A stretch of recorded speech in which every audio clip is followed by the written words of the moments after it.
Nimble is a fast, tactical, 5th edition compatible TTRPG. At least, that's what it says on the back. But is it really? Well, we're gonna find out by putting its mechanics to the test. We're gonna run a group of Nimble characters through a classic goblin ambush, as well as a legendary monster encounter, to see if this slender game really is that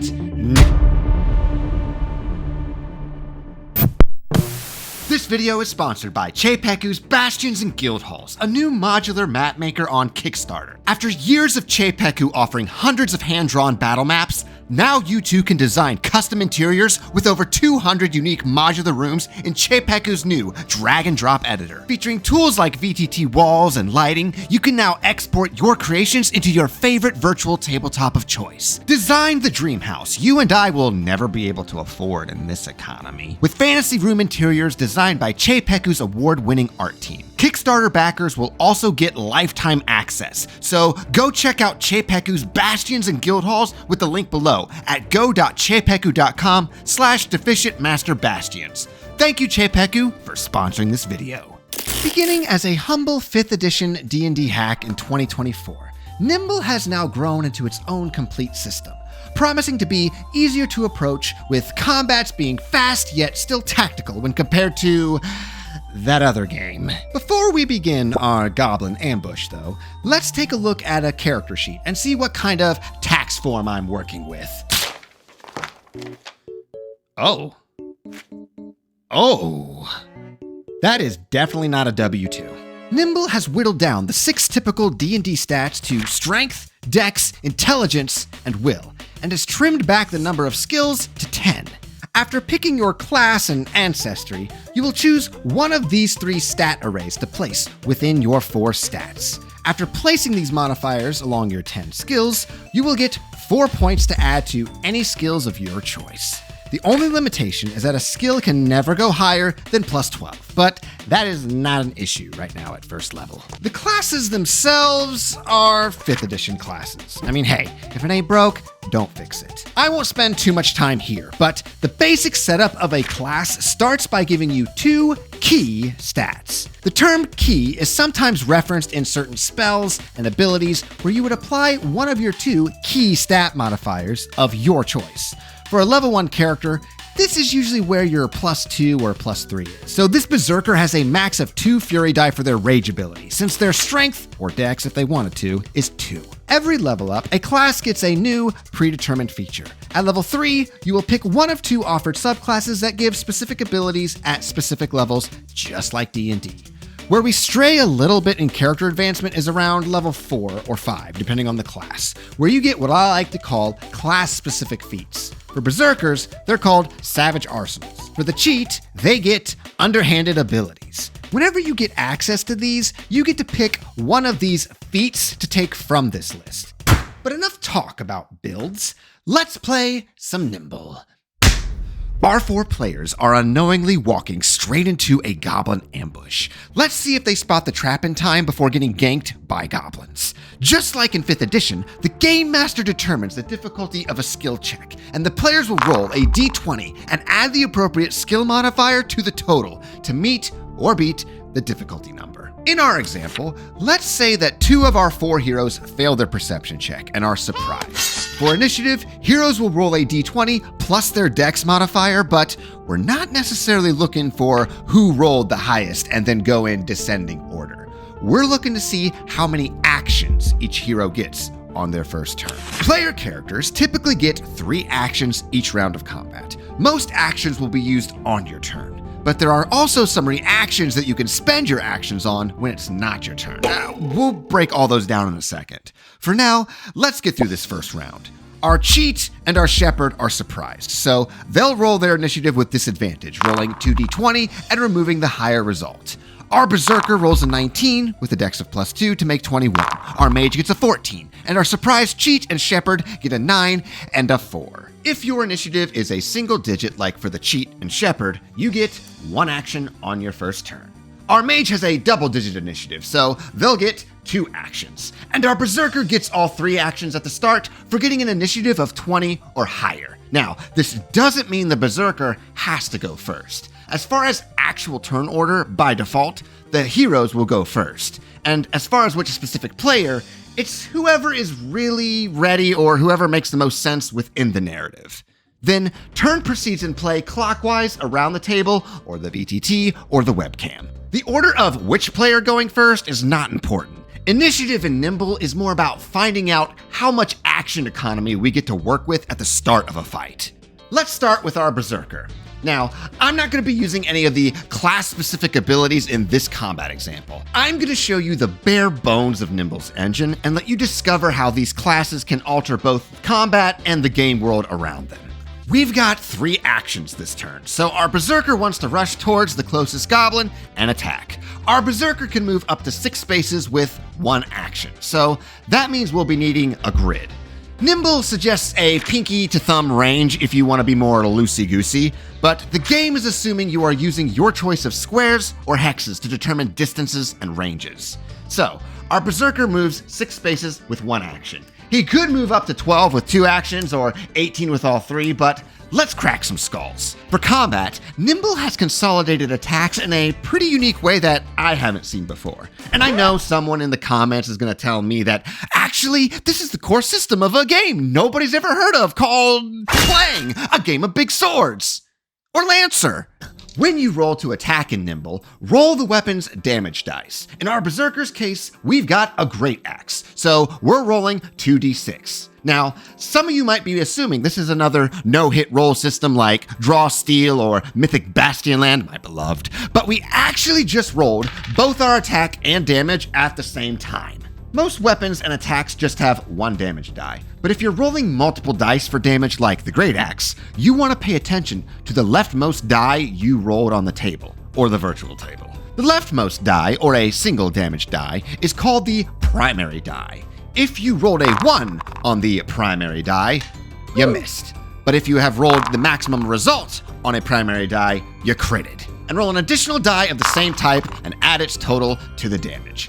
If you keep rolling the maximum number, you keep adding more die for more die. We call this exploding dice in the business. So as a reminder, our Berserker has used 1 action to move up to 6 spaces to the goblin, 1 action to attack the goblin for a total of 7 plus the Berserker's strength stat for 9 damage, but our Berserker still has 1 final action. There's a couple of different choices that he can make with that final action, but let's just attack again. Because yeah, we can attack again in this game, even at level 1. But any additional attack by the same player character during the same turn is considered rushed, which means you will roll a cumulative disadvantage to the attack roll for every additional attack you've attempted this turn. If you have disadvantage to an attack roll, roll an additional matching die of your weapon or spell. But because we have 1 disadvantage, we take away the highest result on our roll. If our leftmost primary die was the highest, well, now this is our primary die. If this was our 3rd attack, for example, we'd roll 4d6 for our Great Axe and remove the 2 highest results. If there's ever a tie with multiple disadvantages, always remove disadvantage dice from left to right. Now, these same principles apply with advantage to attacks. Roll an additional die per advantage, but take away the lowest rolled die. Our Berserker is out of action, so his turn ends, and he immediately gets his 3 actions back. Actions refresh in Nimble not at the beginning of a new combat round, but at the end of each individual hero's turn, and we'll see why that's helpful in a minute. Okay, so that was just 1 player's turn in combat. And now I know we've just spent the last 3 minutes just on this Berserker's turn, but let me show you in real time how this plays out without explaining every step. Rolled initiative. Cool. I get 3 actions this first turn. I'm going to use my first action to move up to that goblin, use my second action to roll attack with my Great Axe. I rolled a 8 plus 2 is 10 total damage. Is it dead? No? Okay. In that case, I'm going to use my last action to attack again, rushing it with disadvantage. So with 3 dice total, removing the highest die from the left, I still get a 4, 5 plus 2 is 6, 7. 7 damage total. Is it dead? Great. Done. Refresh my actions. Next.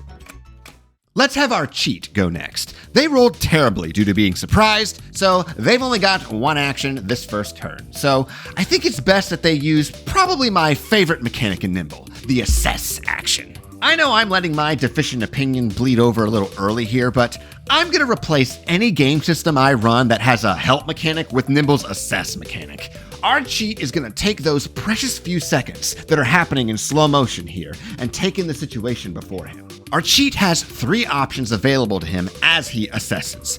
He could go on the offensive by choosing a target and create an opening, or he could go on the defensive and anticipate danger. Or, my favorite, ask a question to the DM who must answer honestly. And sure, it'll probably be a question about the current circumstances, like, which goblin is going to attack me this turn, or are there any more goblin ambushers besides the ones we see here? But the rule says it can be a question about the story and, a rules lawyer's favorite word, etc. So my ruling at my table would be, you could ask me anything. Picture our flat-footed hero as the world slows around him, arrows flying directly towards his face as he has the sudden epiphany. Wait, Leia's my sister? But regardless of which version of assessing you choose, you must meet or beat a DC 12 skill check to effectively do it. Which skill? Well, that depends on the circumstance and how the player describes exactly how they create that opening or anticipate that danger. It's a discussion between the players and the game master. Role-playing in a role-playing game. For our example, the cheat will use their one and only action to assess by anticipating danger, because they're right out in the open and the goblins are going to take a turn before he gets to go again. He sees the goblins are drawing bows, so he describes how he crouches right before the arrows fly. One GM might say roll perception, another might say roll finesse. Regardless, the cheat rolls a d20, adds the appropriate skill, and gets a 14 on the die roll alone. Success when anticipating danger means that all primary dice rolled against the cheat will be reduced by 1. This does not mean removing 1 die or subtracting a total by 1. It means lowering the face value of a primary die result by 1, meaning the cheat cannot be critted by the goblins this round. In an alternate timeline where our cheat tries to create an opening with the assess action, the cheat would choose a target, roll against the DC 12 skill check, and then the next primary die roll against that target, regardless of who's making the attack, will be increased by 1. Meaning you cannot miss an attack if somebody created an opening. Our cheat is doing the best they can under the circumstances, so his turn ends and he refreshes all 3 actions for his next turn. Let's look at magic briefly. Our mage wants to cast a spell, and at level 1, they know all the cantrips and tier 1 spells from the fire, ice, and lightning schools of magic. Tiered spells are cast using mana. How much maximum mana a hero gets depends on their class and scales with their level. Now, magic is pretty darn straightforward in Nimble. Cantrips cost no mana, and tiered spells cost mana equal to the tier level. You can upcast a spell if that spell has an upcast option, and if you have unlocked that tier level of spells. So our mage cannot upcast this Arc Lightning, for instance, until they've unlocked tier 2 spells. But we can see looking at these short spell descriptions that some spells cost multiple actions to cast. But you do have the options to spend actions over multiple turns as long as you do nothing else between both your turns. For now, our mage will just spend both their 2 actions to cast Arc Lightning this turn. Some spells will tell you if the enemy has to roll to meet or beat a saving throw, which is equal to 10 plus the key stat of the hero casting the spell. But if a spell does damage to a single target, it is treated the same way as all other attacks. So we're going to spend 1 mana, 2 actions, and roll 3d8 to see if...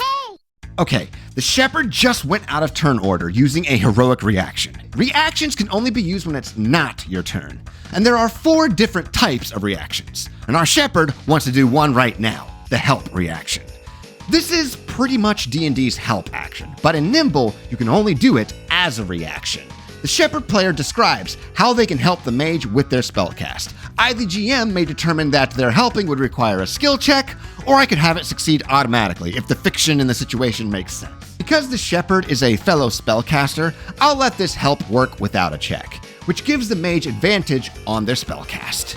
But reactions cost 1 action to do, which means the Shepherd has forgone their proper turn in this first round since she only rolled a single digit on initiative. Back to the mage. They cast Arc Lightning with advantage thanks to the Shepherd, so we'll roll 4d8 and remove the lowest result. We've critted on the primary die and got a 16 total. This Arc Lightning hits the mage's target and also damages the next closest creature to the goblin. Oh. Fortunately, our cheat can use a reaction here since, again, your 3 actions are refreshed at the end of your turn, not at the end of the round. They know they're about to take 16 damage, so yeah. So one thing to note about reactions is that you can only do each specific reaction once per round. You can spend your entire upcoming turn on just reactions, but you can never double dip the same option. Cheat's gonna use the defend reaction here, otherwise they're gonna drop to 0, get the dying condition, and gain 1 wound. Wounds themselves don't have any effect on the character, but when you acquire 6 wounds, you dead. Armor might seem a bit weird compared to AC in D&D. Armor acts as soak that you subtract from the damage roll, but you don't get to use that armor every time you get hit. You only get to account for that armor when you are using the defend reaction. Nimble is stressing something here with the fact that you can only rely on your defenses once per round. Nimble wants you to be aggressive. Our cheat has got some cheap hide armor, so they'll reduce this arc lightning mishap by 5 damage. And actually, it didn't crit him since he's anticipating danger. Though you might argue that he probably wasn't anticipating his own buddy trying to fry him. He takes 7 damage after it's all said and done. And at the start of his next turn, he'll only have 2 actions to spend. And he cannot defend again until the start of his next round after the goblins go. With that resolved, the mage's turn is over. The mage gets their 3 actions back, the shepherd's turn comes around, but she's got no remaining actions, so her turn ends and she refreshes her 3 actions. Bad guys go. Let's take a look at the GM side of things with how a monster stat block works, and then I'll show you a quick example of a legendary monster. The 2 remaining goblins are gonna go, so let's take a look at Nimble's version of a goblin stat block. Yep, that is almost nothing, but actually, it's everything you need. I mean, what else do I possibly need for a monster that's gonna die in a round or 2? Nimble's stat blocks are formatted by way of omission. Unless it's otherwise stated, all monsters have a speed of 6, are medium-sized, unarmored, and rolls a flat d20 for all of their saving throws. If it's got a fly speed or armor or advantage on strength saves, they would list it in the corner here. Otherwise, you default to the default. Now, GM-controlled monsters and NPCs do not use the heroic actions or reaction rules. That's all player-facing. I can move each goblin up to its speed, which again defaults to 6 spaces since it's not listed, and then it does its bolded action. I'll roll a d6 and add 2 damage. If the die rolled 1, it missed. If it rolled the max, it crits. Some monsters may also have multiple bolded actions to choose from, like this spider stat here, but let's take a look at this shield symbol real quick. Monster defenses do not follow the same rule as player-facing armor. If an enemy has medium armor listed, that means it ignores any stat modifiers to the damage roll. It just takes the total of the dice rolled. Heavy armor has the same property as medium armor, but only takes half the sum of the dice, rounded up. If player heroes roll a crit, or if an armored monster is vulnerable to a specific type of damage, that attack ignores armor completely. Let me show you one of Nimble's most legendary GM tools. Designed primarily as solo set-piece combats, legendary monsters very much lean into that boss fight style of modern TTRPG play. How does Nimble do this compared to a regular monster stat block? Meet Grimbeak. A lot of what's on Grimbeak's stat block is familiar to the typical Nimble stat block. This time, though, we have a few more bolded options to choose from on its turns. And I say turns with an S, because legendary monsters take a turn after each hero's turn, not once a round. Every legendary monster also gets a bloodied ability if whittled down to half HP, and a last stand ability that activates after it reaches 0 hit points. So every legendary monster has this 3-phase showdown. We're given a variety of legendary monster examples across all level of play in the GM's book, and even the high-level ones are easy to read at a glance. This is Strahd's stat block in 5th edition. This is Great Value brand Strahd's stat block in Nimble. And that is the basics of Nimble. Let's wrap this up with my deficient opinion. It's a deficient opinion! I'm gonna judge Nimble on 2 different fronts. How I feel about Nimble as a source book, and how I feel about Nimble as is, as a complete package. As a source book, there's a lot to like here in Nimble. The mechanics for attack rolls and the assess action fall into that same tier in my game designer brain where I put the Dungeon Crawl Classics Warrior at. The I'm gonna try to insert this into every game system I run, so help me God tier. I'm not afraid to rip out a page of one game and smash it into another just to see if they'll play nice. And Nimble's got a lot of gems to put into my own fantasy heartbreaker. If you're a game master like me in that sense, then I think Nimble's worth having on your shelf. But what about Nimble as is in its entirety? Does Nimble have the most Nimble combat I've ever seen? No, because I played Nimbles. But we're looking at apples and oranges here if we're comparing Nimble's combat to old school style combat. Combat is quicker in these games because they want to get it over with because the interesting player decisions are not made during combat, but before combat. See my Combat as War video for a more in-depth breakdown. Nimble approaches combat the same way as 5th edition and Pathfinder. It wants to give you interesting decisions during combat. This is where the tactical part comes in. It's not about if you'll fight, it's when you'll fight. In tactical TTRPGs, most of the player-facing offerings are tools meant to be used for killing things. If you look at Nimble's spells, for example, pretty much all of them do damage and then a secondary effect of some kind. Hey, which is perfect if I'm gonna go out on a fantasy warfront. But here's all the utility spells offered in the core game. The wizard's got a dozen different hammers to hit nails with, but only 3 other tools for each school of magic for those problems that don't involve nails. Unless everything becomes a nail. Now I know it sounds like I'm raking Nimble through the coals because it's not OSR enough, but I had this realization while reading through the easily approachable and digestible core books. Nimble is a different kind of fast. My preferred games have quick combats because there's not a lot of decisions that are on a character sheet after initiative's been rolled. Add in some smaller HP amounts for both players and monsters, and well, combat is more of a last resort than the immediate first choice like in more recent tactical games. But while tactical games offer lots of options and resources for players to use during combat, the common complaint we've had for the last few decades is that combat is a slog. The actual time frame from rolling initiative to defeating the last enemy in Nimble combat wasn't drastically shorter than other tactical 5th edition inspired games I've played.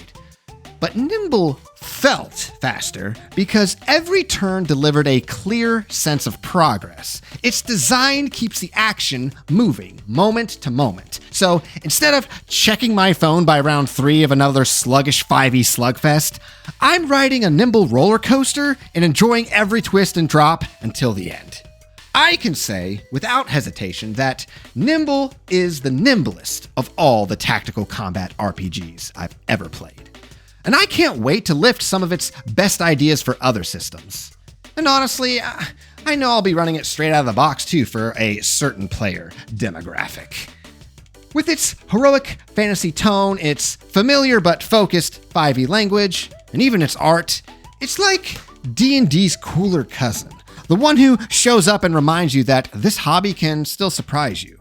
For me, Nimble is my wolf in sheep's clothing, luring in all of those 5e pilled players just enough for some to finally realize that there's a world of games out there that can serve them better than the next Forgotten Realms Guide to the Sunk Cost Fallacy. Or hey, maybe some of you will stick with Nimble as your forever game.